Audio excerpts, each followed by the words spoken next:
Deco layers. Alright, what's a deco layer? A deco layer is rocks and trees and all that good stuff that you see in the engine.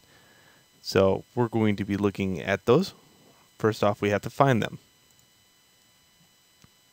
Now, again, you can go to UDK game, click on this tab, go to static meshes, and you'll find every static mesh in the game, including trees and banana plants and all kinds of crazy stuff.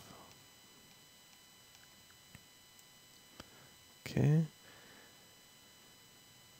Let's choose something that's kind of fun. I'm just kind of randomly looking for something that's interesting to play with. I don't want to do just trees just yet because, yeah, that's just too obvious. Something small. Alright, how about this fern, for instance? Because the fern will teach us scale. I know how big a fern is. I can go out in the area and stumble upon a fern and say, oh yeah, that's a perfect fern. Or I can go, oh wow, that's a really freaking big fern. So that'll teach us scale. Okay, now, first off, height map. You right click and say new deco layer. And we'll call this ferns. Okay. On ferns, I will go and click on this, make sure it's activated, and then right click down here and say add selected decoration. Okay, good.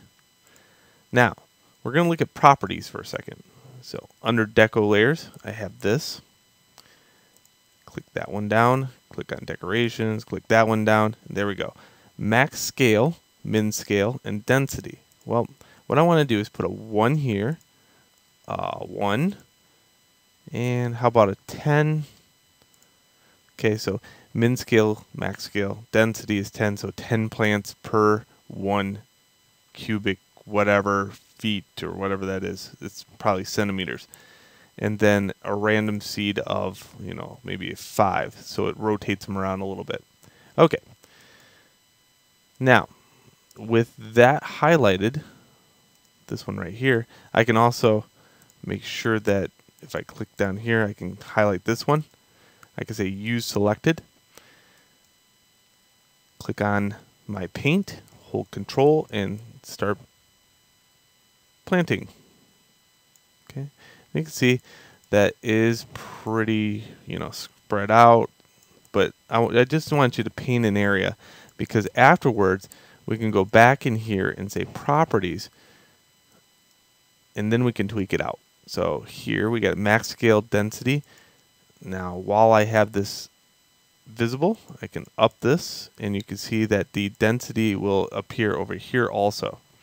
So I'm going to put this on my other monitor and increase my density a little bit to, let's say, 100. And you can see now I have 100 plants. The random seed, I'll drop that down to 1. And you can see it stops the rotation of it. Why are they so perfectly spread out? Look at that. Well, the answer to that is tessellation. So if you look here, I could say wireframe.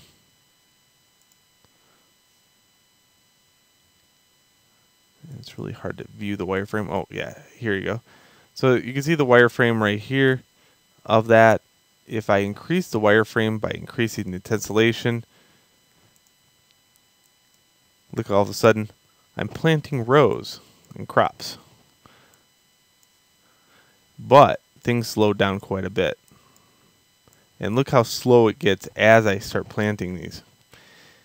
Now, holding Control and right-clicking, I can unplant them. If I make my brush really big, I can wipe out an entire crop real quick. But here's the key. If you have the strength, radius, and maybe fall off a little bit, you can put the entire crop, you can populate the entire world, and then tweak it after the fact.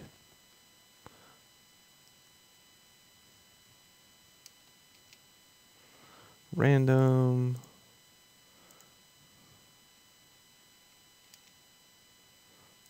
So you get the idea. There's a lot of tweaking involved. There's a lot of components here, but really, this is what really counts. And you can add as much as you want, but be very careful, because as you add static meshes as decos, it will slow down quite a bit. And for each one, let's say I had to make a new deco layer, I would say trees should be part of a new deco layer. Trees.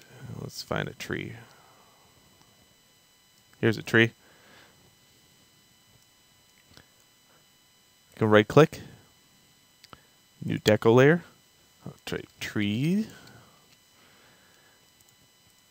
and then I could say add selected decoration. Now I could add trees under ferns, see?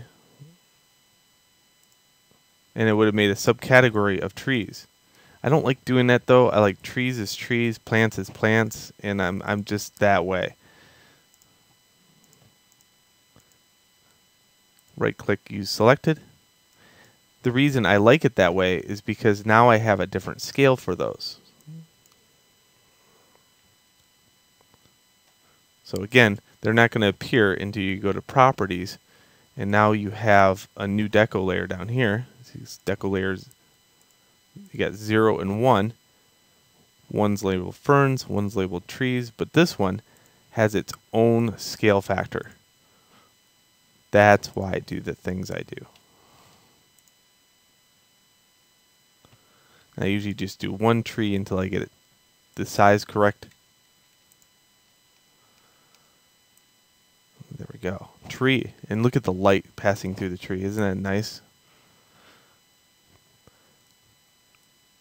Alright, now we have deco layers down. Let's learn the next step of the UDK and terrain in the next video.